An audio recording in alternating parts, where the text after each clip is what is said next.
Hi! ఈరోజు వీడియోలో వచ్చేసి రాగి పిండితో వడియాలు ఎలా చేసుకోవాలో చూసేద్దాం. ఎక్కువగా బియ్యం పిండితో, రవ్వతో, బొంబాయి రవ్వతో, ఇంకా సగ్గు బియ్యంతో వడియాలు చేస్తూ ఉంటారు కదా! ఇలా రాగి పిండితో కూడా ట్రై చేయండి. టేస్ట్ అయితే చాలా బాగుంటుంది. నార్మల్‌గా వడియాలు పెట్టడం అంటే చాలా పెద్ద ప్రాసెస్ అనుకుంటారు. ఎండలో కూర్చోవాలి, ఎక్కువ ప్రాసెస్ ఉంటుంది అనుకుంటారు.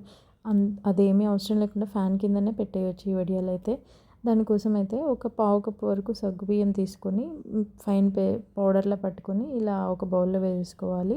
పావు కప్పు సగ్గుబియ్యం తీసుకుంటే 1 కప్ వరకు రాగి పిండి తీసుకొని 2 గ్లాసెస్ వాటర్ పోసుకొని దాన్ని ఉండలు లేకుండా మంచిగా మిక్స్ చేసేసుకొని పక్కన పెట్టేసుకోవాలి. ఇప్పుడు స్టవ్ మీద అడుగు మందంగా ఉన్న ఒక ప్యాన్ పెట్టుకొని 8 గ్లాసెస్ వరకు వాటర్ పోసుకోవాలి. రాగి పిండి ఏ కప్తో తీసుకుంటామో అదే కప్పుతో 8 గ్లాసులు వాటర్ పోసుకోవాలి. అవి స్టవ్ మీద పెట్టి మరిగించుకోవాలి. ఈలోపు ఒక మిక్సీ జార్ తీసుకొని దాంట్లో మన స్పైసెస్కి తగ్గట్టు పచ్చిమిర్చి, కొంచెం జింజర్, కరివేపాకు, ఇంకా జీలకర్ర అండ్ కొంచెం వాము వేసుకొని మంచిగా పేస్ట్‌లా మిక్సీ పట్టి పక్కన పెట్టుకోవాలి. ఇందులో వాటర్ బాయిల్ అవుతున్నాయి కదా, దానిలోనే మన టేస్ట్‌కి తగ్గట్టు సాల్ట్ వేసుకొని ముందుగా కలిపి పెట్టుకున్న రాగి పిండిని కూడా ఇందులో వేసేసి మంచిగా దగ్గరుండి ఒక 10 మినిట్స్ వరకు సిమ్‌లో పెట్టి మరిగించుకోవాలి. దగ్గరుండి మంచిగా తిప్పుతూనే ఉండాలి, అడుగు పట్టకుండా. కొంచెం ఉడికిన తర్వాత మనం ముందుగా మిక్సీ పట్టుకున్న పచ్చిమిర్చి పేస్ట్ని కూడా వేసేసి ఇంకొక 2-3 మినిట్స్ ఉడికించుకోవాలి.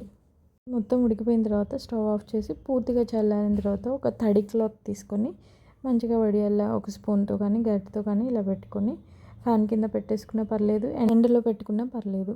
ఒక 1 డేకి లేదా హాఫ్ డేకి ఎండలో అయితే ఎండిపోతాయి.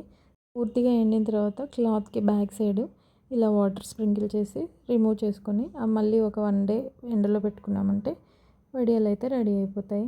ఇలా పూర్తిగా ఎండిపోయిన తర్వాత మంచిగా ఒక ఎయిర్ టైట్ కంటైనర్లో స్టోర్ చేసుకున్నామంటే 1 ఇయర్ వరకు ఉంటాయి. ఈ వీడియో కనుక నచ్చితే లైక్ చేయండి, షేర్ చేయండి, సబ్స్క్రైబ్ చేసుకోండి. Thank you.